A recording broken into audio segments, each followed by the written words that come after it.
Kata ini Katolik dan Protestan, kenapa tidak bertengkar gara-gara agama? Besar kemungkinan karena dia pikir kita satu iman. Tidak, kita dengan Katolik beda iman. Kalau saudara-saudara kita dari Katolik kan, kalau mau doa ke Yesus, singgah di Ibu Maria dulu. Nah, kita tidak percaya itu. Pengantara kepada Kristus, kepada Bapa, cuma satu. Tidak boleh ada yang lain. Nah, kita dengan Katolik sekarang posisinya apa? Beda iman. Kita beda agama. Kalau tidak beda agama, tidak perlu di Indonesia ada Katolik, ada Protestan. Dari SD kita belajar ya, sebelum lahir Konghucu misalnya, kita belajar cuma Islam, Hindu, Buddha, Katolik, Protestan. Kita beda agama. Kenapa saya jawab pertanyaan ini mulai dari situ? Karena dikatakan bahwa ini kayaknya rencana Allah, ya, ada bertengkar tapi tidak bertengkar tentang agama. Kenapa andai kata ini Katolik dan Protestan, kenapa tidak bertengkar gara-gara agama? Besar kemungkinan karena dia pikir kita satu iman. Tidak, kita dengan Katolik beda iman. Beda. Ini secara iman loh ya. Karena banyak hal-hal yang, waduh, secara prinsipil kita tidak bisa sama dengan Katolik. Shalom Bapak Ibu, saudara-saudara yang diberkati oleh Tuhan Yesus Kristus. Salam jumpa dalam kasih Kristus bersama saya Pendeta Mel Atok. Puji Tuhan atas kemurahan Tuhan, kami ada di kota Nazaret. Dan ada beberapa informasi penting yang perlu kami sampaikan kepada saudara semua. Bahwa hanya ada Nazaret satu-satunya di dunia. Dan Nazaret di mana kami berada sekarang. Dan di belakang ini adalah patung Ibu Maria, saudara-saudara. Sedangkan di sebelah sana, saudara bisa melihat itu adalah gereja yang dulunya adalah tempat tinggal dari Ibu Maria. Nazaret adalah kota yang kecil dan kota ini sangat terkenal sebagai kotanya orang-orang miskin, sebagai kotanya orang-orang yang tidak benar. Saudara kalau membaca peristiwa Lukas pasal 1 ayat 26 sampai ayatnya yang ke-38, peristiwa itu terjadi persis di tempat ini.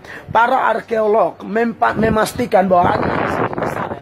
Dan di tempat inilah kekasih-kekasih Tuhan Ibu Maria tinggal, saudara-saudara. Dan tahukah Anda, di sini jugalah tempat Yesus dibesarkan.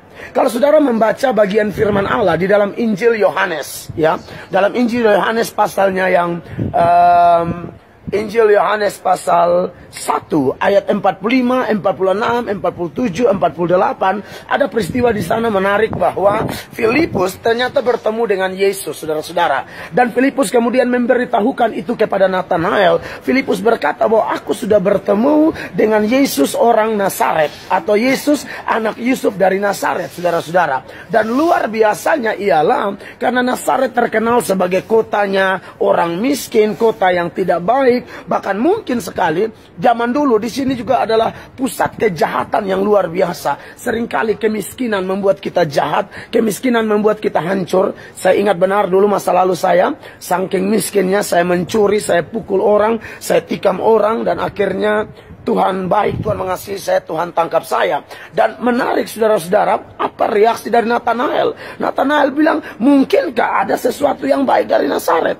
Kenapa kalimat ini keluar dari Nathanael? Jawabannya ialah, karena memang Nazaret terkenal sebagai kota yang tidak baik. Orang miskin, orang jahat, dan lain sebagainya. Coba kita perhatikan latar belakang video tempat berdirinya Pak Pendeta. Dalam video jelas Pak Pendeta datang di tanah suci agama Katolik, di gereja Katolik dan bervideo ria di patung Bunda Maria. Tidak mungkin agama Protestan ada patung Bunda Maria. Lalu dengan percaya diri Pak Pendeta menjelaskan isi kitab suci yang adalah hasil kanonisasi Bapak-Bapak Gereja Katolik. Di sini kami tunjukkan inkonsistensi pengajaran Pak Pendeta kepada jemaatnya yakni Protestan Katolik beda iman beda agama, tapi prakteknya Pak Pendeta justru datang ke gereja Katolik di tanah suci orang Katolik. Baik, shalom saudara-saudara yang diberkati oleh Tuhan Yesus Kristus. Salam jumpa dalam kasih Kristus bersama saya Pendeta Mel Atok. Saya ada dari lokasi di mana Tuhan Yesus mengajarkan doa Bapa kami kepada murid-muridnya. Dan di dalam doa Bapa kami seperti yang Anda tahu, di tempat ini ditulis berbagai bahasa doa Bapa kami dari seluruh bahasa di dunia. Bahkan di ruangan-ruangan yang di sana semua bahasa ada, saudara-saudara. Dan kalau bicara tentang doa Bapa Kami, di mana Tuhan Yesus mengajarkan murid-muridnya doa Bapa Kami, kita tahu bahwa doa Bapa Kami itu ada prinsip-prinsip berdoa yang luar biasa. Di mana Tuhan mengajarkan kalau kita berdoa, kita harus memulai doa. Di video ini Pak Pendeta ada di gereja, Pater Noster. Pater Noster, kata bahasa Latin, artinya Bapa Kami. Dari nama gereja saja sudah jelas menunjukkan bahwa ini bukan gereja Protestan karena Protestan tidak punya tradisi menggunakan bahasa Latin. Justru bahasa resmi gereja Katolik adalah bahasa Latin dan karena itu gereja Katolik sering disebut sebagai gereja Latin. Pak Pendeta pasti keliling tanah suci ikuti jejak-jejak Tuhan Yesus dan pasti membuktikan bahwa agama Pak Pendeta tidak punya satupun gereja di tanah suci. Tempat suci yang Pak Pendeta kunjungi pasti menemukan bahwa itu adalah milik agama Katolik dan berjumpa dengan para penjaga yakni para pastor dan suster dari agama Katolik. Jelas-jelas gereja Bapak tidak ada lalu kenapa harus ke sana? Hahaha. Kalau Bapak sudah tegaskan bahwa Katolik dan Protestan beda iman beda agama, kok kenapa Bapak ziarah ke tempat suci kami? Tanah suci Bapak di mana ya? Harusnya Bapak konsisten antara perkataan dalam pengajaran dan praktek. Dalam video Pak Pendeta mengajarkan dengan tegas kepada jemaat bahwa Protestan dan Katolik itu sangat berbeda. Beda iman dan beda agama. Tapi dalam prakteknya justru Pak Pendeta malah pergi ziarah di tempat suci agama lain yakni tempat sucinya agama Katolik. Saudara-saudaraku Protestan, sesungguhnya pandangan gereja Katolik terhadap gereja Protestan yakni kita hanya beda gereja tapi tetap satu iman akan Yesus Kristus. Karena itu menurut hemat kami boleh-boleh saja Pak Pendeta Melatot mengajarkan jemaatnya atau kaum mudanya untuk menjadi militan dan teguh iman seperti di awal video ini.